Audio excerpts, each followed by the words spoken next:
Revel in the beauty of extreme close-up of the Martin SN051-G2 and wonder, what the hell does the rest of this watch look like?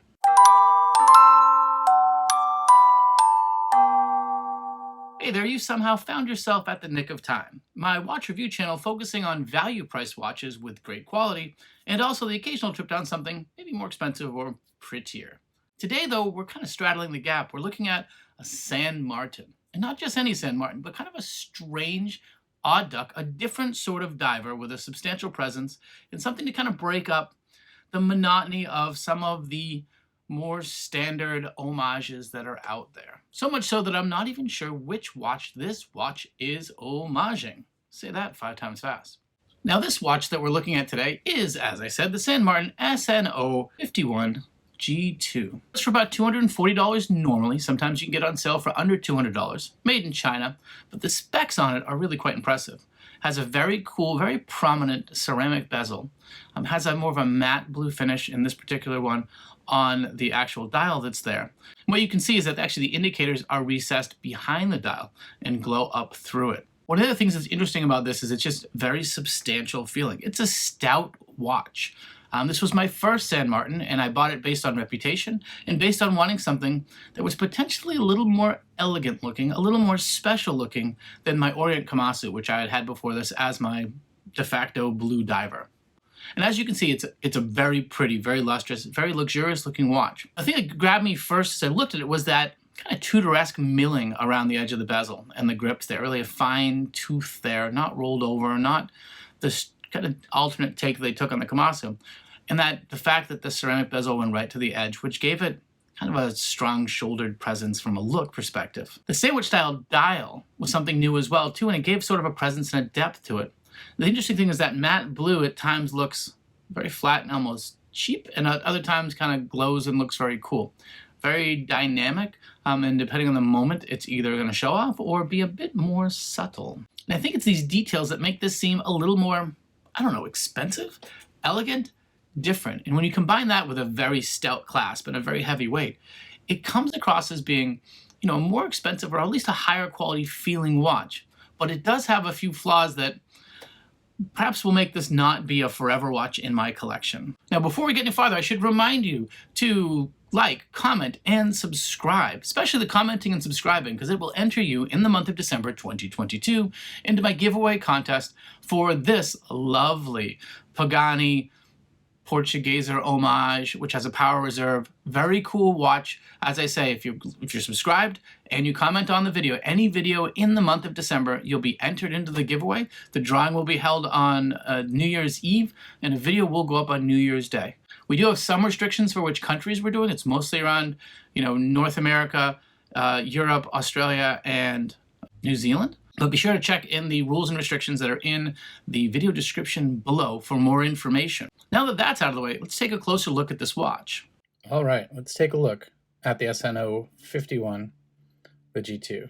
Has a beautiful blue bezel. Rich, really cool. Loves fingerprints and smudges, to be honest. You can see how the markers are inset beneath the dial that's there.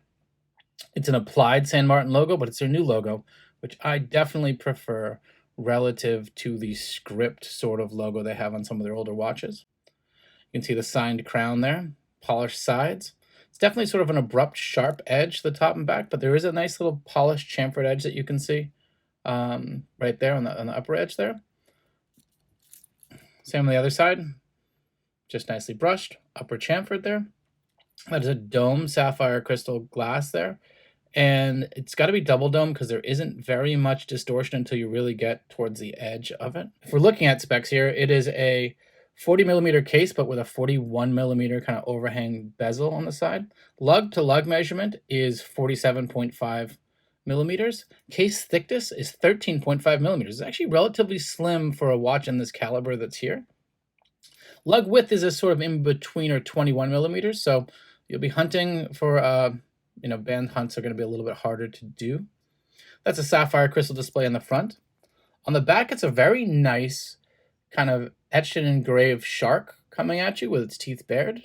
Fish are friends, Mr. Bruce the shark, but very cool.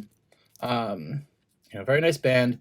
You can kind of see here what I'm going to talk about in a minute is The edge of the links in this band, it's very nice, polished, looks really, really good, looks upmarket, but it's very abrupt and sharp on the underside.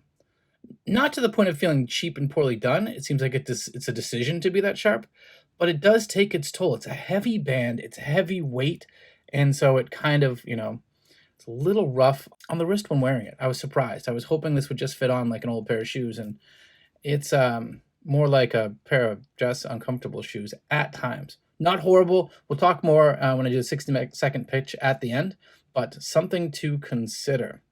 Now, finally, the water resistance on this bad boy is 200 meters, which is really good for your, classic desk diver. The other detail I really like is on the inside of that bezel, you can kind of see the very chromed chapter ring, I believe they call it, that sets up the edge of the ceramic bezel and then down to the dial on the watch. I really enjoy this, and I think its polishedness and its lip and how it looks really works to make the watch just fit better, look even more luxurious. Overall, really, really surprises me. Now, if you look at that movement there, it's the same exact movement that is in the Orient Kamasu. So it's the F6922, which is Orient's one, or it's the YN55, which is what they label it when they sell it to other manufacturers. It's 22 joules. It is a hacking movement, has a 40-hour power reserve, and it's a 21,600 beats per hour movement. Now with that one, there are no complications on this dial. This is super simple. It's just a classic three-hander. And so screw down crown. There, simple pop out.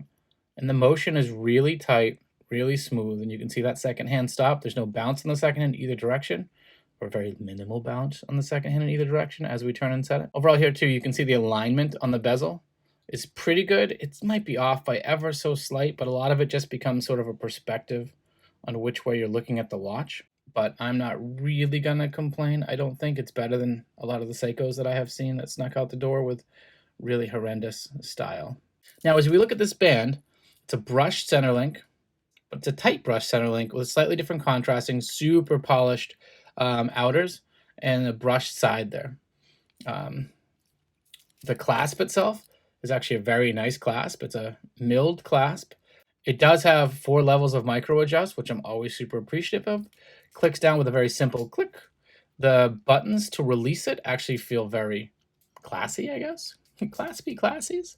And you can see there, quick polish, that the applied San Martin logo there actually looks super class. You can also see some scratches I've had. Most of the reviews that I do on watches, I try to wear for a week or two or more, intermittent with other watches to get a feel for what life is actually like with a watch, and it's not just a glorified first impression video. Overall, dynamically, from a look, from a feel, everything else, it's a really good watch, aside from kind of maybe the sharper edges from that stout bracelet that might like to dig a little.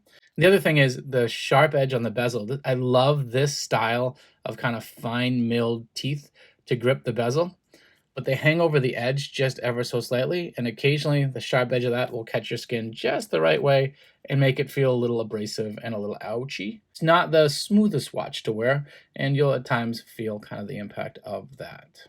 Now we're going to enter in what I like to call, let's put a strap on the watch.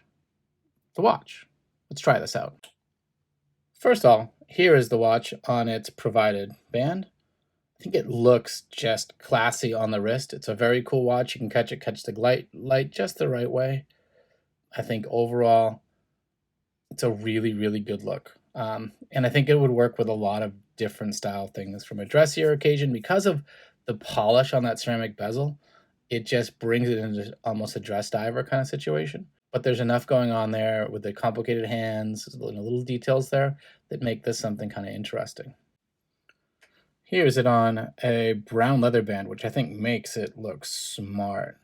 This is actually from O2 Straps. They purchased a couple of them. They actually gave me a free one when I bought one of mine, which was really nice. But I think it's a quality, high-end looking, really just kick butt band that I think looks pretty sweet on this setup. And finally, here's it on what might be my favorite look of it, which is on a nice gray NATO strap. I think it really just kind of plays off, lets the blue shine. It doesn't compete with it much. Overall, though, very good. This kind of, keeps it tight to the wrist. I think gives it a very cool, clean look. Now here we're at the test of time. This is where we look at 6 distinct categories, give a very arbitrary score from my perspective, potentially give it a chance for some extra credit, and then see how the total score stacks up against all the watches that I've reviewed and are about to review, along with a look at sort of where it competes with watches in the same class that it is. Let's take a look. All right. Now, first off, we have value. Value, it's not an inexpensive watch by AliExpress standards, but in truth, $240, $200 on sale, I think puts you in about an 8, considering the fact that it's a sapphire crystal display, a ceramic bezel, has a weighty, substantial feeling, strap clasp, even if it's a little maybe sharper for my taste, but that can all be fixed. But I think, the quality of the clasp, the quality of everything, I think puts you right at an 8. Rarity and exclusivity, you don't see this style watch. I mean, you see dive styles, but like something that has the sunken in lume markers, these hands, these everything, it's definitely a different look, and it's definitely more of a kind of a premium sort of diver. So I'm going to give it a 5 overall. It's not the bee's knees. It's not super high end where people are going to go, where did you buy that? I've always wanted that exact watch. But I think 5 is a solid score for it. Next up is materials, and I'm going to give it a 9. Everything from the polished edges to the edge of the bezel to that chapter ring, to the lume on it, which is quite nice, to the band, to the strap. I think everything here leads me to give it a 9. For look, I think this is a gorgeous watch. I think it's really nice. I think it's unique. It's not quite a 50 Fathoms knockoff, which is good. I think it's just a very good take on your classic diver formula with a little bit of a twist to make it a little more substantial, a little more dressy.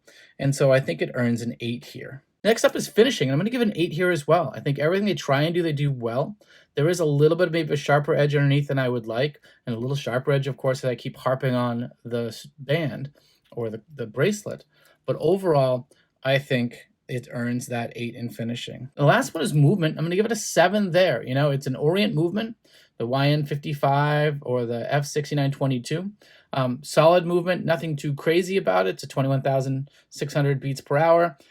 So I think it earns that standard 7. There's no extra credit, so it's going to earn an overall score of 45. I think 45 is smack dab middle of the road.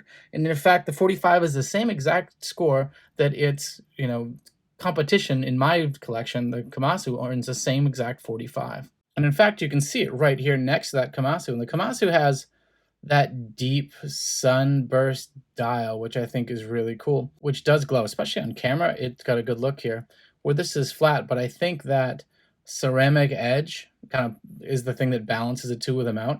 I would love to see a watch that had the sunburst center dial and the beautiful ceramic outer edge, kind of the best of both worlds in combination. But you tell me, which of these two, when you see them side by side, do you like more? All right, here's my 60-second pitch on this lovely San Martin diver. I like this watch a lot. I think it has a lot of presence. On the wrist, it grabs attention and gets compliments. What I wasn't prepared for on it, though, was its stout bracelet, its stout look, it's great, is very hard-edged. It's very sharp-edged, and it doesn't feel like worn in or crazy comfortable to wear. It's not bad. It looks great. It's really cool. And with a little bit of love and a little bit of, someone said, use a piece of wood and kind of work over it just to take ever so slightly bit of that very firm, sharp edge out of the bracelet, just to make it feel a little bit better. I think that's the main hang up on this. The band can be worked over with a little polishing, a little maybe high grit wet sand, that sort of stuff. There's a bunch of ways to do it. I've really thought long and hard about putting out a video, especially for some of the cheap watches that have sharp ones. This doesn't look cheap and sharp edged. It just looks like it was a decision they made in finishing and to do that there. And that's the biggest, I think, hang up on it. The movement, the materials, the look, everything else about this watch is really amazing and what I look for. But for me, it's not the perfect watch. And it was driven home even more when I got in their BB58 homage. And that watch, when I put it on, felt like an expensive Swiss watch. This watch feels like a very, very, very, very nice Chinese watch from the stereotypes of what you would expect, right? Really well done. All the materials, all the basic things are there, but the final little couple details weren't done on this rendition. And my understanding is it's a little bit older of a San Martin design, and I don't think it, is as nice as some of the new stuff they're coming out with right now, especially in the $300 range and up. Maybe that's a reason why it's in the price point that it is. Not entirely sure. My opinion, though, you still can't miss. It's a nice watch. It's a good watch. But this is just ways my review plays out. This is my opinion there. Hopefully you enjoyed it. And with that said, I've been Nick in the States. You've been you. And just remember, it doesn't cost a lot of money to put something on your wrist that can make you smile. Take care and talk to you again soon.